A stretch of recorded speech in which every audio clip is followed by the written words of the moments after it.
All right. Welcome to the Art of Renovation Live. I'm your host, Paul Foster from Contact Renovations and Custom Homes. This week, we are discussing sustainable decking and siding products. And I'm always looking for new products and technologies and fixtures, whatever, for our projects. And in talking with my friend Darren from Urban Timber, who also now has a division called Texel, and they sell decking and siding products. I got to know a line that they carry, which I think is a really cool new product in the marketplace. And I think it's important people learn a bit about it, so you know what your options are, and you can then make a choice that's both educated and that you'll be comfortable with for the longevity of your home, right? It's nice to know what you're getting and be sure that you'll be happy with it before you make a commitment to something. So this show is going to be about a few different products that we can get through Texel here in Edmonton.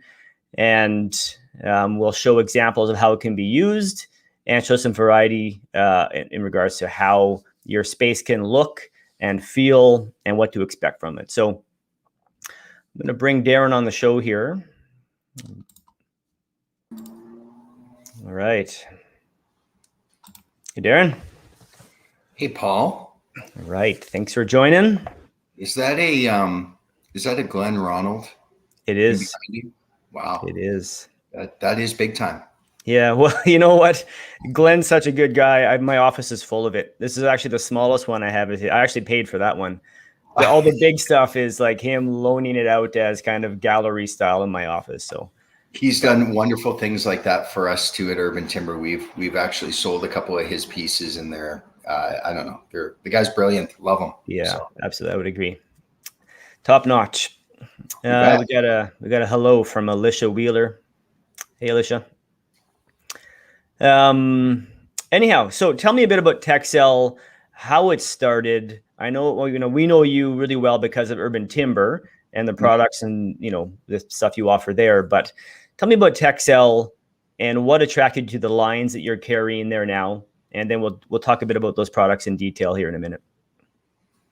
Sure. Well, we, as you know, Urban Timber, we've always been pretty heavily involved in the reclaimed, sustainable building products end of things here in Edmonton and Western Canada.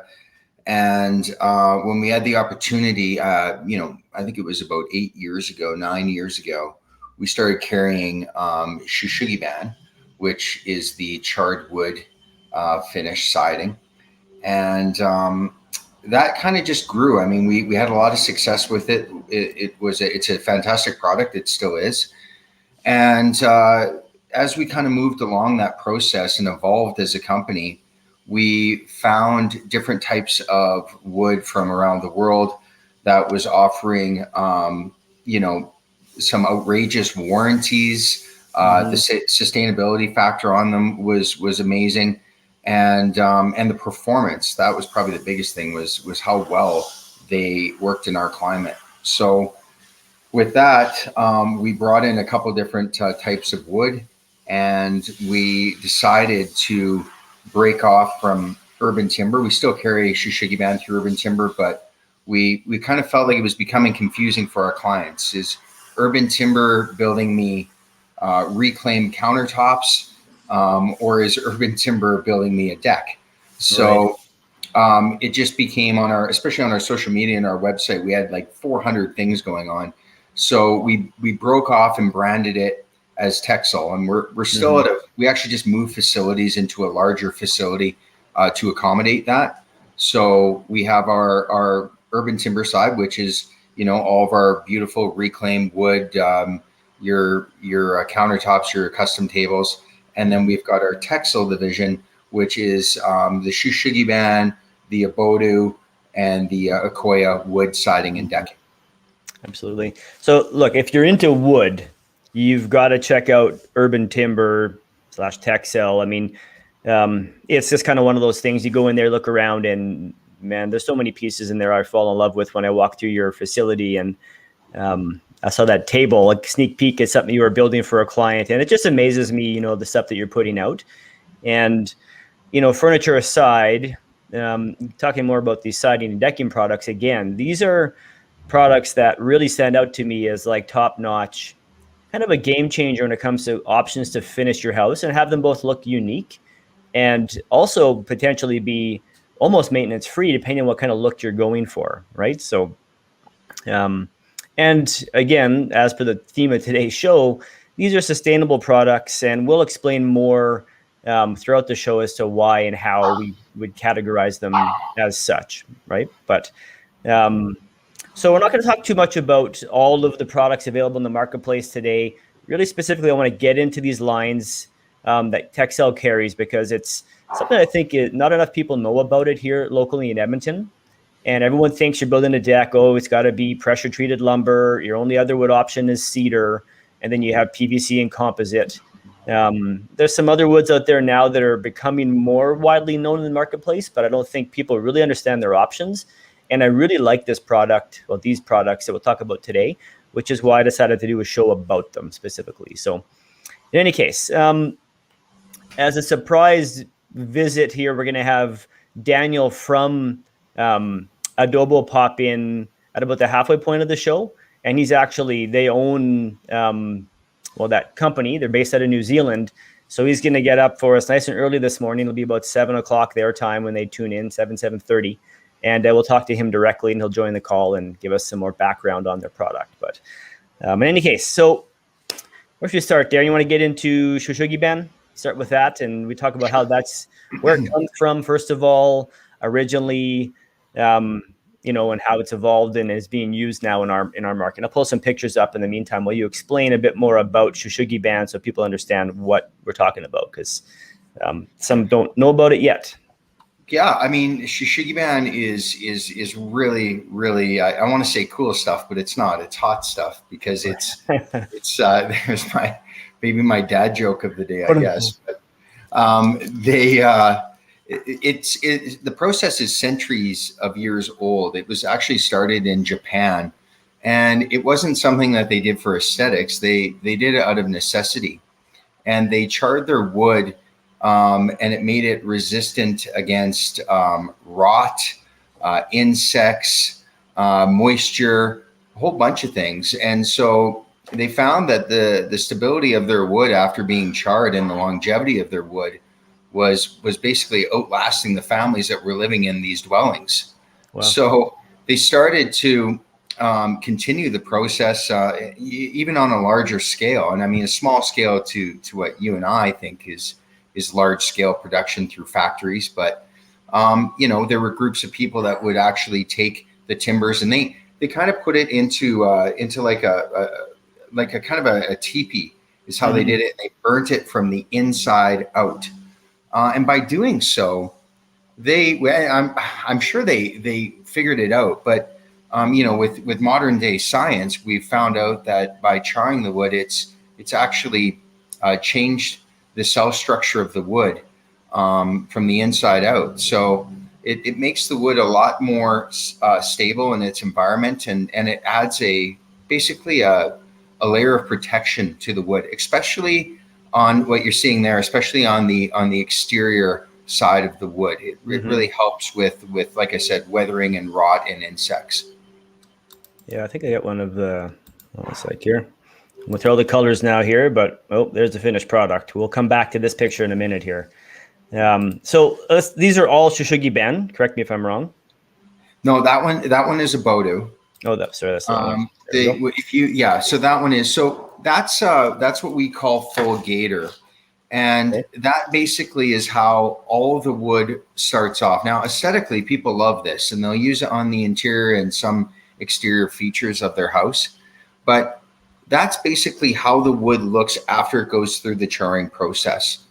So you can either leave it like that and then it gets a 2-part hardener on it that hardens and seals it so it prevents flaking. Or if you go to your next picture there, Paul, we run it through a wire brush machine that takes all that charring off. And the result is a raised grain from the wood. It seals the wood. And then we can add a number of or a variety of different colors to the wood. This is Western red cedar. That's what you're showing there, Paul. Yeah, it's beautiful. I mean, there's plenty of different colorways that you can go to, but I don't know. I'm torn. I mean, I love the look of it. in its charred state, the gator skin, like you'd call it, and that's something that, is really cool. But I guess, again, becomes part of your options for how you want the product to look, right? So let's talk a bit about the uses of this product then, because, as for my picture I showed by accident there, we're putting it inside of homes now often. It's such a beautiful product.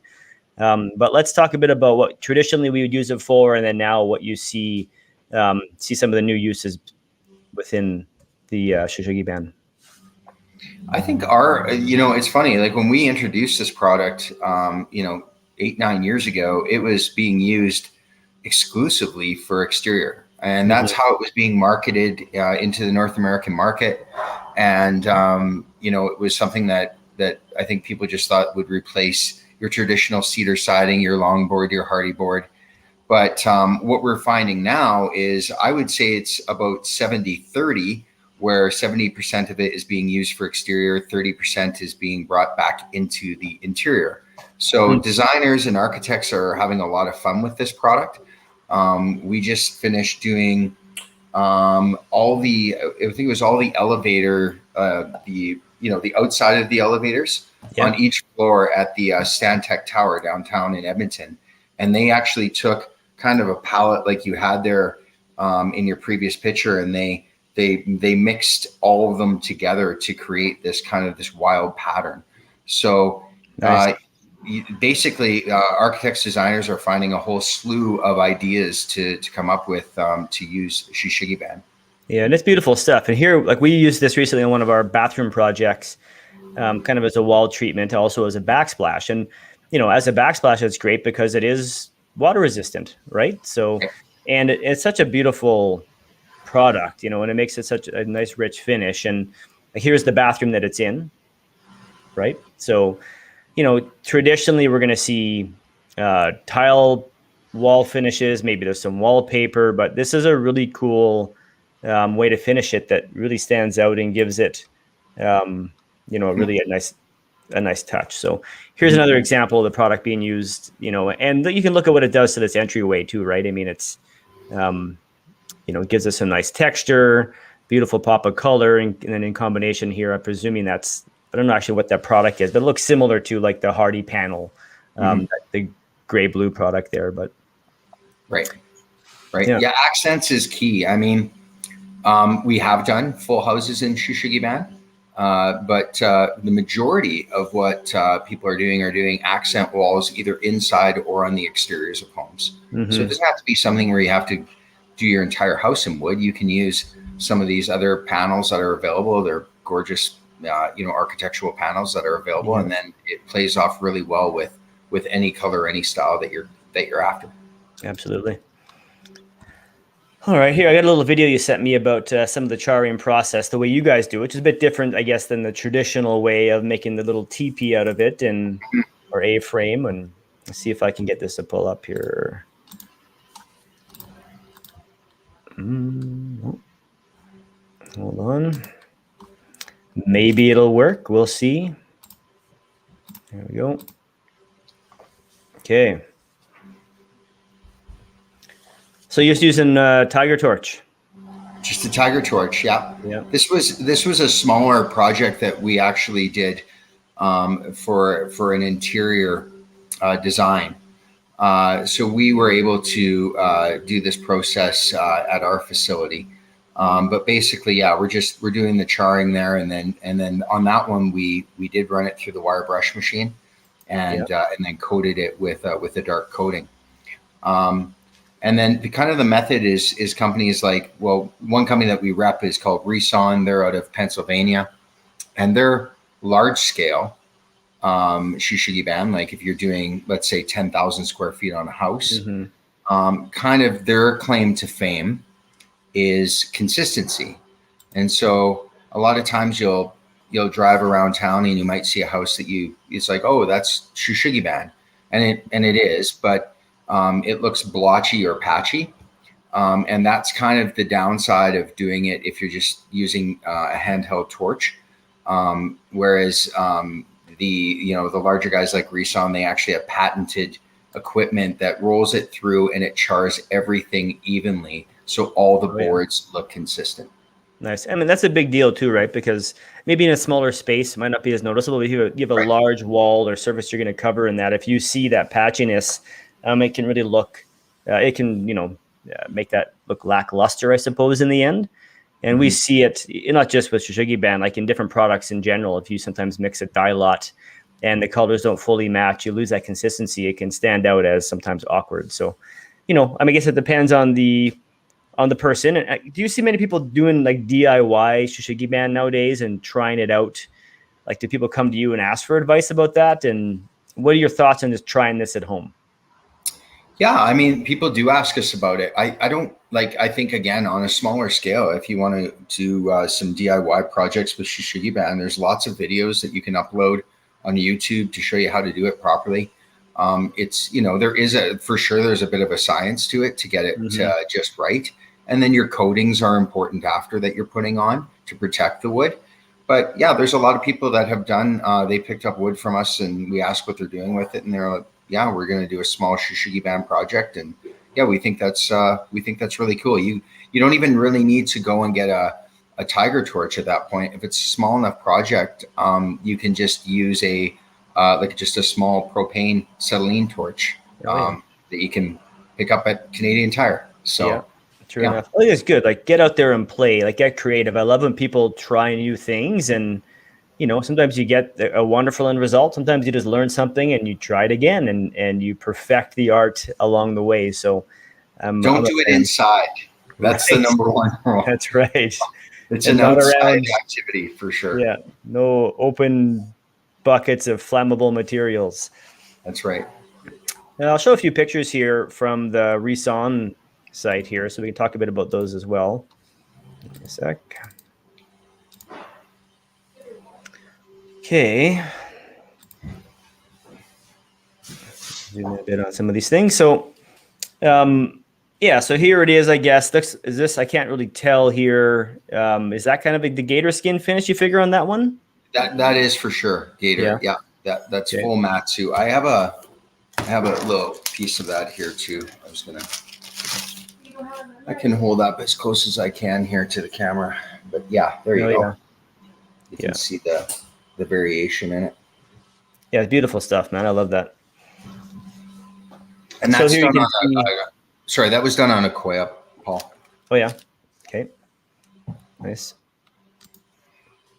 There's kind of a different angle of that house.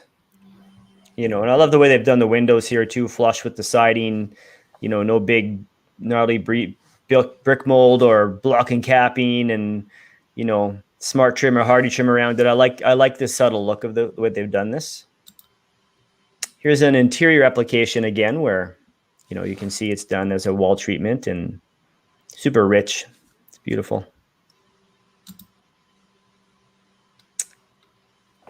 I like the design of this one. This must be, is this in the same, like I was looking through the site today here, so I pulled a bunch of pictures from the Renovation site. So I don't know intimately, I don't know these projects here that we're showing you. So so that's kind of the cool thing. And well, I guess might be kind of a segue into Aqua, but so when you're charring wood, there's a few different species that you can use. Excuse me. Canadian Western red cedar chars really nice. Yeah. But Renovation also uses a product called Aqua. It's another one that Texel carries. And with Aqua, you can get some of the lighter earth tones, grays, and not as much grain variation in the wildness that you get from the cedar. Don't get me wrong; those are great to have. But with the Aqua, it's a little bit more consistent. So you can see there. Here, I'll make you bigger here if I can. Oh, that'll probably kick you out. Never mind. Okay, that'll have to do. Yeah, I can hold it up after. Yeah. But so that's kind of the difference is that the cedar has that wild grain pattern, and then the Aqua is a bit more subtle. And that picture of the house that you showed the outside there, you standing back 100 feet, you wouldn't know if that was wood or not, or Shou band, I should say. Right. Yeah, absolutely. It depends on the look that you want, right? So ultimately, as you're selecting your product, here somebody wanted, a far more bold look on that wall treatment. And then again, even that ceiling, while it's subtle and has almost like a whitewashed look to it, you're not going so much for grain pattern there as much as that contrast in the finish, right? So Right. it's a beautiful space. I presume this is in the same house, different level. Yep. Yeah, I love the look of this stuff, man. I'm a big fan. This looks really similar to what we put in that bathroom. Right. Yeah. Anyhow, there we are back into there. So, yeah, Shou band, lots of options. It's a beautiful product. It can look very different. You don't have to have the gator finish on it if that's something you're not attracted to. At which point, then, you know, if you're going to try this at home, then get out your wire brush and start playing with it and be prepared to do multiple tests. And if you are looking for someone who just provides a product that's finished, ready to go, then you reach out to Texel and Darren to help you out with, you know, your options there on coloring. Let's talk a bit about Aqua then before we bring Daniel on here at 1:30. So let's get a bit into that product and talk about, you know, some background behind it and what makes it different from other standard wood products out there. So I'll let you I'll pull up some photos here and you can maybe explain a bit about it for us. Sure. So there's, I mean, the easiest thing I can explain or compare, you know, what we feel is weather resistant wood in Western Canada is cedar. We all know cedar so well. We've used it. Our parents have used it. We use it for planter boxes, decks, shingles, you name it. Mm-hmm. And so cedar performs really well in our climate. And around the world, there's different types of wood that perform, you know, better in certain climates. Like Ipe is a really good hardwood that performs good around the world. But with you know, cedar and Ipe and other types of wood products, cypress, they're in their natural state. They're uncoated or as we say, unmodified. Mm-hmm. So Aqua, the first product that we're going to talk about, is simply just a pine. It's a pine out of New Zealand, and it grows in a forest. It grows very, very quickly. When they pull and cut down and mill the wood, the plantations are designed exactly for that. They're not going into their natural resources and cutting down a ton of trees. And then, of course, the trees are replanted and they grow very quickly. And again, and it's just on a life cycle. Yeah. So as far as the Aqua is concerned, it is made from that pine in New Zealand, from those forests. Mm-hmm. And it's a very light product. But the difference is between this and cedar and Ipe and just standard pine or fir is that they modify the wood. And so with Aqua, there's a couple of different ways. And one, the other way we'll talk to Daniel about, but the one way that they modify the cell structure of the wood is through acetylation. And so the easiest way to describe that to anyone that we're distributing the wood to is that it's like a pickling process. So they take the wood, they mill it out in New Zealand, and then it goes into a acetylation tank where they soak the wood and they actually pickle it and change the cell structure of the wood from the inside out. Wow. And so the wood actually becomes a lot denser. It becomes a little bit harder. And with doing that, it's basically the cells don't have a lot of room to move themselves within the wood. So you're changing the walls of the cell, and it's not allowing a lot of moisture to come in or be released. So in be all and end all terms, it just makes the wood extremely stable in all weather conditions. Mm-hmm. So and that's important here, right? Yeah. With our fluctuations in humidity here in Edmonton, or in Alberta in general, and throughout Canada, you'll see big swings in humidity and temperature as well, right? I mean, this stuff, when you see products that expand and contract a lot, that's when you see big issues with either the need for expansion joints, or if it's not installed properly, you'll see install issues where you'll have defects in your floor once you see the big temperature swings. So that would make that a very attractive product, no doubt. So here's some pictures here. Again, these are in no particular order at this stage, but beautiful stuff. And a lot of these projects, they're not local. There are some you'll see as we get through them that are, but yeah, it's beautiful stuff for sure. And I mean, if you want a light color, this is definitely what you're getting here. Yeah, and you can also go into really dark colors with it, as Paul showed in that last little segment there with Shishigi band. The actual, like the gator char Shishigi band is done on Aqua. Right. It really holds that texture really well. I think probably the biggest selling feature with Aqua Plus is the warranty. It comes with a 25-year below grade warranty. So if you want to build a dock like in your picture and you want to have risers coming through out of the water, those risers have a 25-year warranty. What's on top, the deck and the siding and the cladding all has a 50-year warranty. Yeah, so that's a serious warranty. I mean, out here, if you're looking for something like that, I mean, you're into, like, I don't know if you'd actually even get that out of a piece of pressure treated lumber.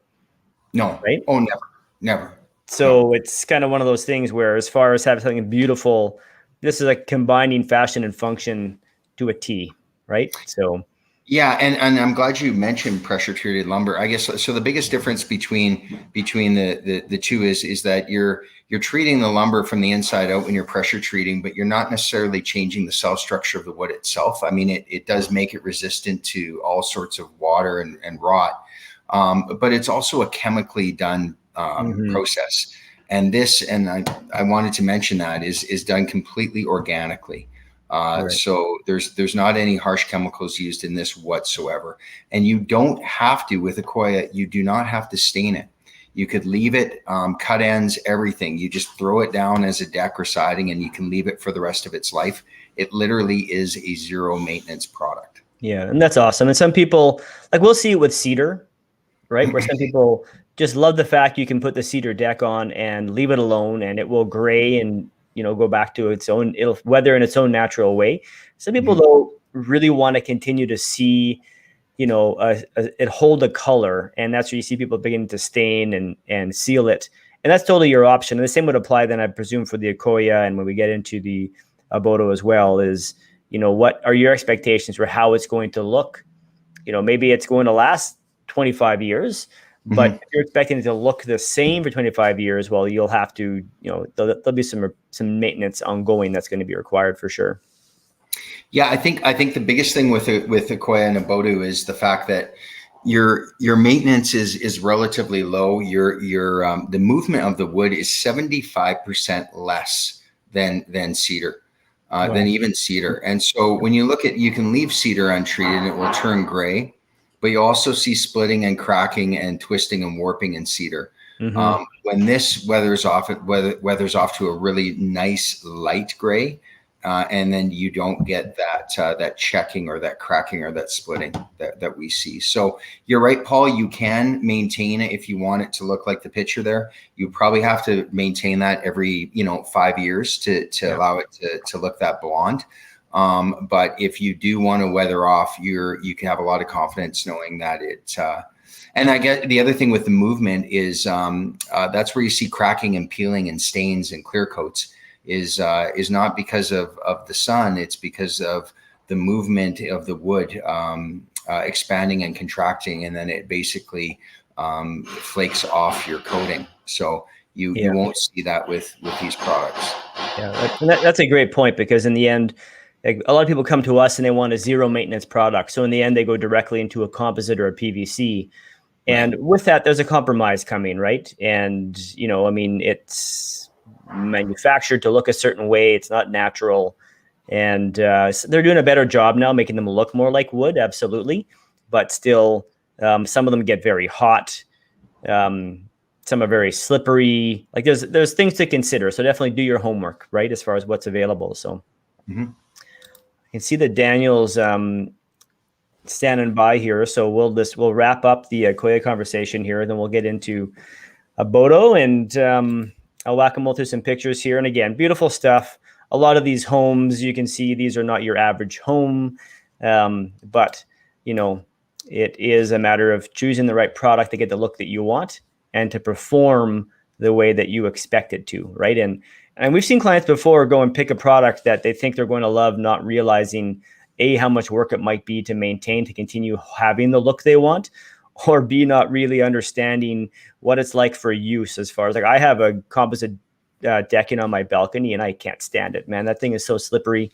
I've fallen down on that numerous times. I would never put it on again. That being said, there's better products out there now with better, traction and non-slip surfaces on them. But in any case, all right. Well, it's another great product. Let's get in here with Daniel. Give me a second here. Okay. Daniel. Good morning. Morning. Thanks for joining us so bright and early. Yeah, you can see the sun's just coming up behind me right now. So yeah, there you go. For those that don't know, this is the Art of Renovation Live. I'm your host, Paul Foster. We have Darren Cunningham from Texel, and we have Daniel joining us straight from Abodo, right in New Zealand. It's bright and early out there, so thanks for joining. And let's talk a bit about your product. It's beautiful. Right now we're about to hopefully close a deal with a client to put it into a 3-season room we're building an addition, and I'm excited about seeing it go in there. It's a lovely product to the touch, and its performance looks outstanding. So tell us a bit about how you got started with Abodo, and and your journey and where it's at today. Yeah, sure. I mean, here in New Zealand, I guess we're a little bit different than Canada. We don't have a lot of native durable timbers that we can access. Most of our native timbers, or our old growth native timbers here in New Zealand, were locked up back in the 70s. So we've only got a species called radiata pine that you can deal with. And that's a great species given that it grows really fast. It's very homogeneous. But the downsides are that it's not that durable and it's not that stable. But the reason, because it's so homogeneous, it's very well suited to modification. So the product you just saw at Aqua, that's actually also made with New Zealand radiata pine. And the same goes for our product. The difference in the two processes are really around the modification technology used. So Aqua is using acetylation, which is a form of wood modification. We use what's known as thermal modification, and that uses heat and steam to modify the cells of the wood.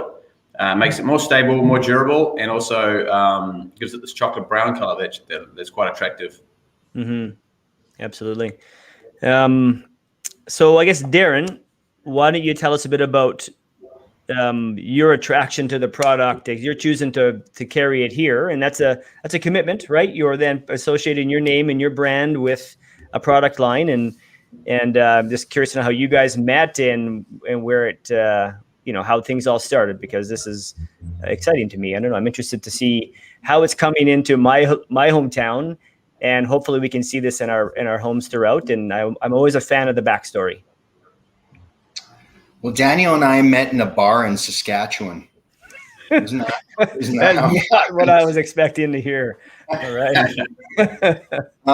No, we have good, we're in good company with some of the people that we deal with in this industry. And I actually came to know Daniel and his products through Reson, who's doing the Shou band. And they're the Abodo dealer for the United States. And so as soon as we started to become familiar with the product, it was a very easy decision for us to make. I'll tell you one thing that I'm sure, Daniel, I don't even think you know this story, but we did have a rack that we split of Abodo, and I had about 10 pieces on top of a rack that I didn't know was on top of this rack. And it was out for about 5 months through snow, through heat, through freeze, through thaw, through freeze again. And I said, holy crap, let's get that rack of Abodo off and get it inside. And we brought it inside. And after a week, it was as flat as the day I got it. And so I was pretty sold at that point that we had made a very good decision with this, because in Alberta, as you know, even with cedar, you're getting a lift of cedar, and you're, you know, 1 out of 6 pieces you're tossing over to the planter box pile, because you can't use it. And what we're finding is the material is almost all of it is usable because it remains flat and straight. And I would say even more for Edmonton, for Alberta, for our climate, I'm finding that the Abodo is outperforming the Aqua here, just based on the way that the wood is reacting with our weather. So yeah, it's a very good, stable product. Yeah, I think stability is really key too. Like, we built a pergola for a client last fall, wrapped it up just, I think, towards the end of November or early November, and it's made out of treated lumber, all the posts and everything. And we had to come back here, and all the posts, not all of them, but several posts had completely twisted out on us to the point where it was like, you know, throwing the build off. And you know, that's just, it's frustrating for me as the builder. I didn't cause the wood to twist, but I have to go out, buy a new piece, go out there and replace it. There's a cost to that. And so for me, ultimately, I'm always looking for products where we can trust that it's going to, you know, stand the test of time here and also still look beautiful, right? So I guess, Daniel, tell us a bit of the business now, and I guess the model about how you're getting this out now internationally, and you know, what makes your product unique out there and why there's so much interest in it. Yeah, I mean, the first thing you got to bear in mind is we've only got about 5 million people here in New Zealand, so we've got to be exporters if we want to do volume. Right. Yeah, and we're pretty well spread across the global markets. So Australia is an obvious one. They're our cousins. We don't like to refer them. We like to refer to them as the dumb cousin, but they're still our cousins. And then we've got product going into the UK, Northern Europe, Scandinavia, North America, as Darren has alluded to, but also Southeast Asia and Japan. And the model we work with, we try to be quite flexible because we know that here in New Zealand, we're quite isolated from the market. So we can send either a larger sawn material or finished product to the market, and that allows the likes of Darren and Texel to finish and machine material to meet the exact needs of the client at the time. And that's really important with architectural timbers, because you need to be able to react quickly and give a certain level of customization to your client. So we've always been quite open and work with local manufacturers to do the machining and the coating locally. The other thing, we don't just sell timber. It's more of a system that we sell. So we have a coating that has been tested to work synergistically with the wood. We have a range of fixings and accessories that all work together as a package. And Paul, you've probably seen this before, but sometimes you put some wood up and you think you're doing a great job. You put a coating on that the architect may have specified, and then 6 months down the track, you find out there's some issues between the coating and the wood. Yeah, compatibility issue. Yeah. Yeah, and then whose fault is it, right? Is it the architect's fault? Is it the application? Is it the manufacturer? Right. So what we do at Abodo is we test the system, and then we sell the system so that the system is tested, and that you don't get the callbacks that you're referring to earlier with your twisted post. So that's an important part of what we do. A small technique we use, which has big impacts, is the grain orientation. So you guys will be familiar with vertical grain, Western red cedar. You live and breathe out in Canada. But in other parts of the world, they're not so savvy with regard to grain orientation. So with our cladding, for example, most of our cladding we grain orientate. So it's thermally modified, then it's grain orientated with a vertical grain, and then machined into a plank. So that's one of the reasons why you get that stability. It's a combination of the thermal modification and the grain orientation. And that's why Darren's saying that, you know, he's put the board outside, it's got wet, it's got snow all over it, it's come back in, it stayed straight. It's a combination of the thermal modification and the grain orientation. So that's a new school technique, thermal modification, and old school technique, grain orientation, vertical grain. Yeah. Nice. I'll pull up some pictures here. Maybe you can tell us a bit about some of these projects here as we show them. Sure. Some beautiful stuff out there, absolutely, that, you know, stop looking at some of this stuff, and give me a sec here. I'm going to try to zoom in on some of these a bit better. Yeah, that job there is actually in Western Australia, which is if you haven't been there, I guess you probably haven't, it's a very dry, arid environment. And most timbers tend to move very quickly when the moisture gets sucked out of them in this environment. And so we've put the wood to the acid test here, and not only put it out without any eaves or any protection in Western Australia, we've also painted it black or coated it black. And to this day, this house is about 5 or 6 years old now. To this day, we send people there to go and have a look at it, just as proof that the product does meet some pretty harsh environments and does perform. Absolutely. Anytime you put an exterior product in black, you have to be prepared to expect some level of expansion contraction. And we've seen some new products come to the market a few years ago that, were advertised. These were, plastic-based products it was supposed to be a step up from vinyl siding. I won't mention any names. And this stuff was installed, and boy, you'd see basically warping. He had a south exposure on your house, and man, it was brutal. So we've seen some of these products come and go, and you're right. To see a house that's been in this environment, painted black, and be stable for 5 years out there cooking, I think that's the litmus test for sure. Yeah, it's worth mentioning that the product still does move. We're looking at a wet to dry shrink and expansion of about 2%, which is pretty low. It's probably at the higher performance range compared to other modified woods, but it does move. It's still wood. But that 2% across the face of the plank is pretty low, and that means that you can go with the darker colors. Absolutely. More natural color. Again, just different applications, right? Used as siding, used as in this case, I guess, a fence board or a wall treatment.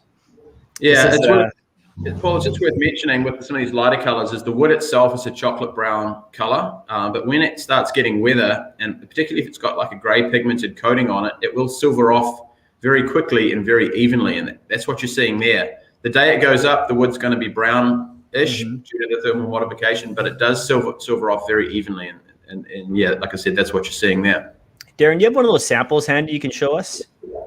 I left mine with a client. It's okay if you don't. I do. There you go. I should have known to ask you. But that's the natural color of the wood. But like I said, the silvering off is what you're going to get quite evenly with the right finish. Yeah. So I guess that's part of what we talked about earlier, Darren, is, people understanding what they want the look to be like long term, right? So some people, like you said, will put cedar on knowing it's going to gray off, and they like the look of it grayed, right? Others want to see that really rich kind of orange yellow color for the duration of its life. Well, that's a lot of ongoing maintenance, right? So yeah, and honestly, we could have another whole show on coatings, but it just, one of the things that we're finding, I had the conversation yesterday and I had the conversation last week is I'll get a designer or architect will come in and they'll say, my client is worried about maintenance. And it just, you get it all the time with wood. And so kind of how we've changed the narrative on that is, because for the most part, the house I was talking about this yesterday was going to be a $5 million house. And it's kind of comical because when people think about wood siding, it's almost like they imagine themselves on a rickety old creaky ladder with a paint can and trying to get their soffits coated. And so what we've done is we're, like Daniel had mentioned, the coatings are fantastic. I'm already seeing that. The way that they absorb into the wood is great. It's even. The UV protection is very good. They've done just an enormous amount of testing on their products.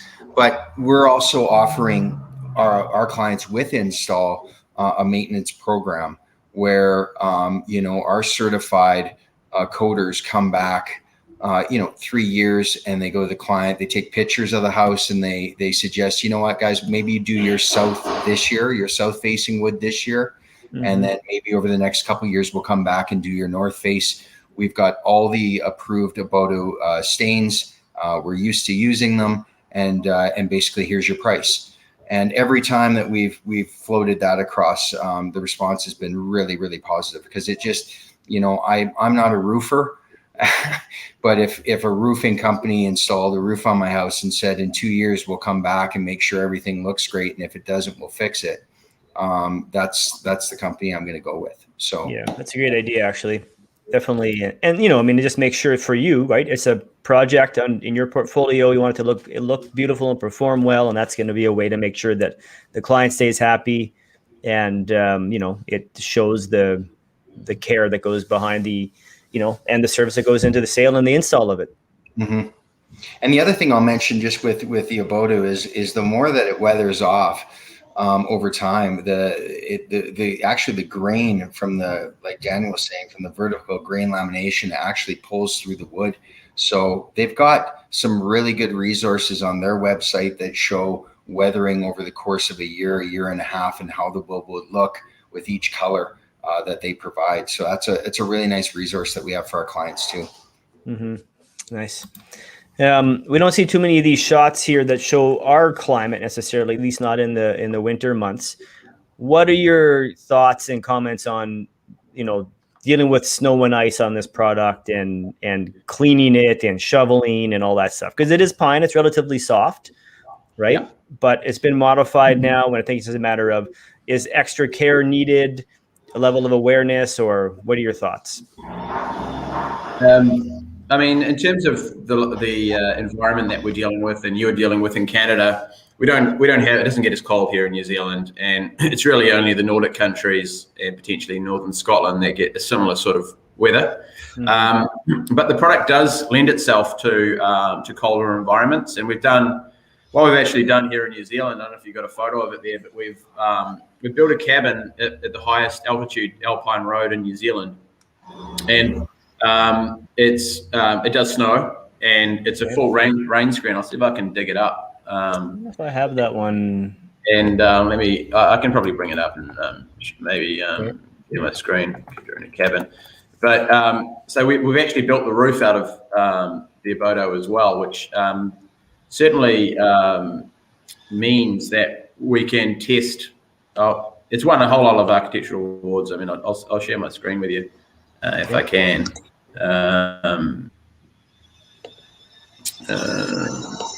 Give you an idea of what we're talking here.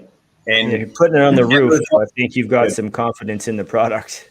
Absolutely. Yeah, I mean, we want to put our money where our mouth was, like the South Islanders, we call them the South Islanders, but can you see that? Yeah, hold on, I can't. I'm going to give access here. Yeah, well.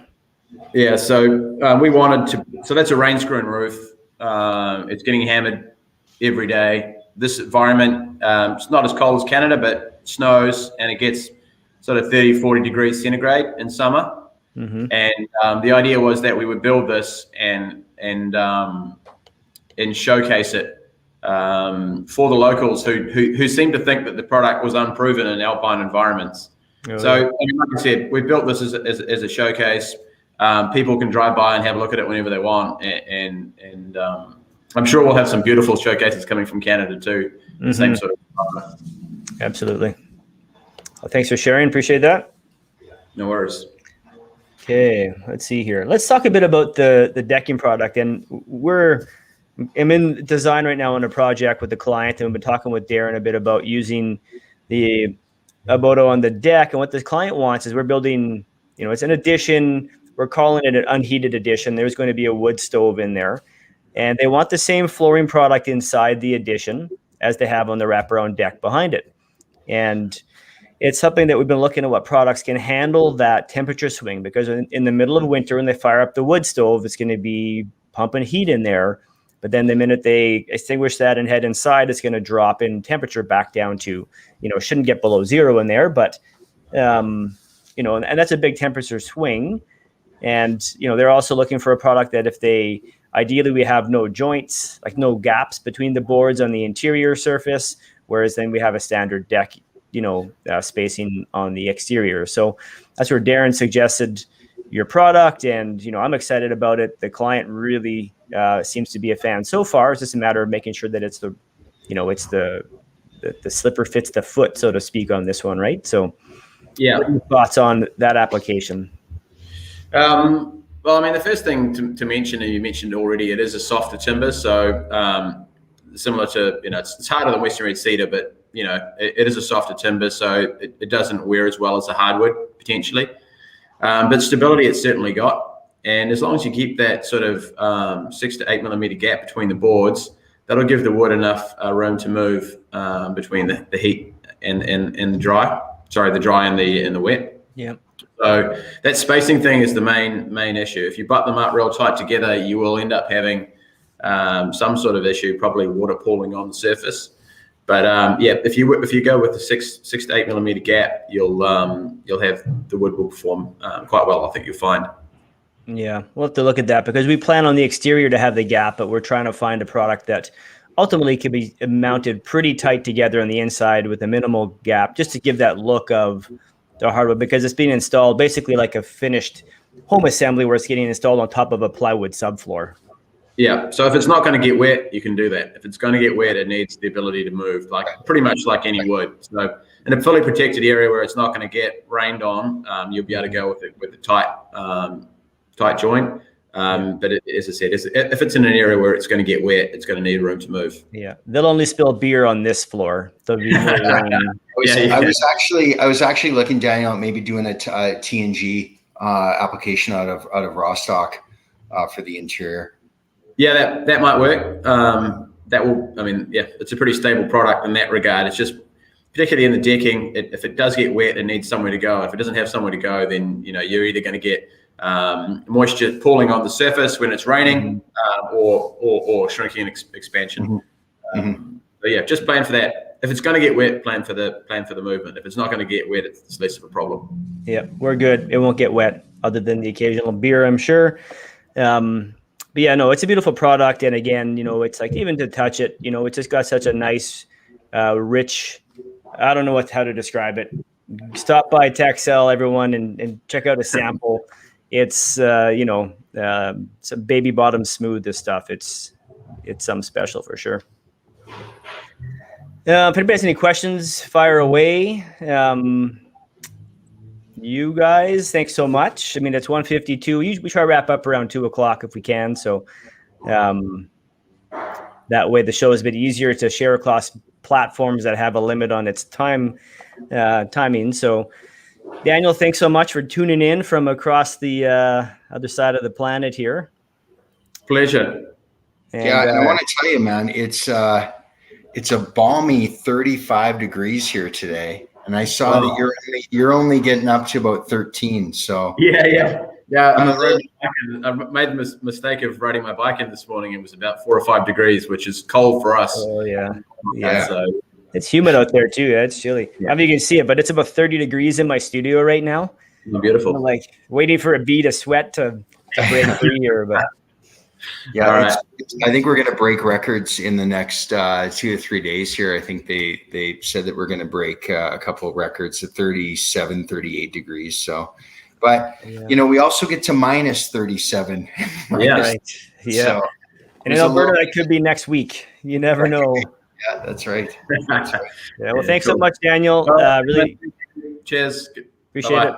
Thanks, Daniel. All right. Excellent. Yeah, really.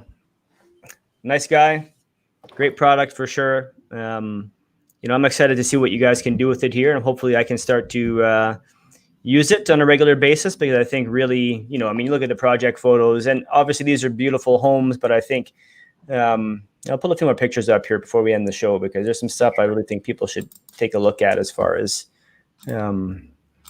what these treatments can do for the look of your space, right? Here, we've got it as a ceiling treatment. You have it on a deck. Actually, what is that? I might not be the same product on the ceiling there. I see that knot. No, I don't think it is on that ceiling. Right. We do have the ceiling cladding, or paneling, I should say, which is used pretty heavily for soffit material from the projects that we've sold. Oh yeah. And it's 3/8 of an inch. It's a little bit thinner than the 3/4 inch siding material. But it's been, from an install standpoint, the installers have been telling us that it's been exceptionally nice to work with for soffit material. And you can also use that for interior as well, for interior, like a wall cladding. Yeah, wall cladding or ceiling cladding. Yeah, you bet. Nice. Yeah, I'll just whack them all through some picks here. Beautiful product, and it's all about the look that you want ultimately. I'm a fan of untreated. Let that product weather as it would, let it do its natural thing. That's part of why I think you bring natural products into a space. The minute you're trying to preserve it in some, particular condition and colorway, I think that you're no longer true to the product. So, but hey, I'm a bit of a purist, I guess, in that sense. Well, the decking side of things, not the siding, but the decking does come from New Zealand, pre-treated with an organic treatment on it, preservative on it. So it gives you a head start on that. So you can get it installed, and basically you get that beautiful rich brown color. If you like that and you want to maintain it, then you simply add the Abodo clear coat. And if you don't, you want it to weather off to, like Daniel says, to a beautiful silvery gray. You can achieve that without getting that splitting and that cracking that you'll get with cedar. Yeah, nice. Yeah, it's beautiful stuff, and really, like, you can see in a house like this, you don't have a lot, especially in the front profile. There's not a lot of home, right? But you can use your siding products to really add that bit of character and texture, and that's what I love about these products in general. Is there's so much variety within how you can color them, how they can look.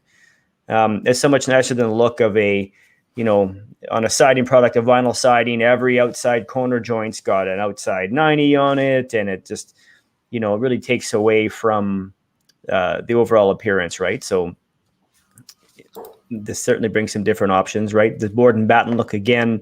Here they got it tied right through their overhead doors, which is a beautiful feature. Doing that here is possible, but it certainly is not going to be within everyone's budget. Same kind of idea here. Yeah, and that's a great picture, because that is the paneling on that garage door, and the paneling is actually quite economical to do it that way, and light weight, so you don't have to worry about the weight for the garage door. But nice, good to know. Yeah, I think we'll be talking about some of these products here more in the future, Darren, and see if we can't start to help to inspire people to think a bit more outside of the box as far as what's out there, right? Because everyone that comes to us for their exterior products or projects, and we talk about products, it's, and don't get me wrong, I love some of these products too, but we're talking James Hardy, we're getting into Luxe, we're getting into longboard, we're getting into stucco and vinyl siding. Those are kind of, you see some stonework and some brick, and those are classically what we use here in our market, and it can look fantastic. Don't get me wrong, but I'm a big fan of the way this product looks, and I just love the fact that it is an actual wood product, and it's not one that's very troublesome as far as maintenance is concerned. Right. But excellent. Yeah. Anyhow, I will wrap up these picks here. So look, if anybody here has any questions about these specific products, whether it's the Aqua, the Abodo, the Reson, Shou band, reach out to Darren. I'm just going to grab his info here for you. Yeah, click, click, click. All right. So, Darren Cunningham, man of the hour. Thanks so much for joining me again on the show. I appreciate it. You're always what do you call it? Fountain of knowledge, fountain of youth. I don't know. I will take fountain of youth, because I'm a couple years younger than you. But you left the M off the end of my name. It's Cunning. Oh man, that one slips today. Yeah, that's my bad. I signed off in the artwork while I was just got off my motorcycle. I'll tell you what. So, if people want wood, they can call me whatever they want. Yeah, there you go. The website is brand new. Just got it up and running here a few weeks ago, and we're pretty excited about the product knowledge it gives, but also the inspirational photos. I think people will be able to see really how the product performs in different applications they can use it in. So nice. I was hoping this other slide had the M, but no, they're all wrong. So my bad. I went from anyways, my apologies, Darren. No worries, my man. That's all right. All right. Well, anybody, again, you're looking for the products we talked about today, Darren at Texel is the guy to get a hold of. if you're planning a larger renovation and, you know, incorporate siding and windows and a whole other, you know, gamut of exterior products and changes, then you might need a quarterback. That's where a guy like me would come in. So feel free to reach out. I would usually share my slide with my info, but apparently I didn't load it today. So we'll make note here in the comments how to get a hold of us if you need to, but you can always find us through our YouTube channel. If you need us, send a comment over, ask a question. But thanks so much for joining. Thanks for tuning in. Darren, always a pleasure. Thanks, Back in buddy. a couple weeks. Appreciate it. All right. Cheers. Talk to you soon. Everyone. Bye-bye.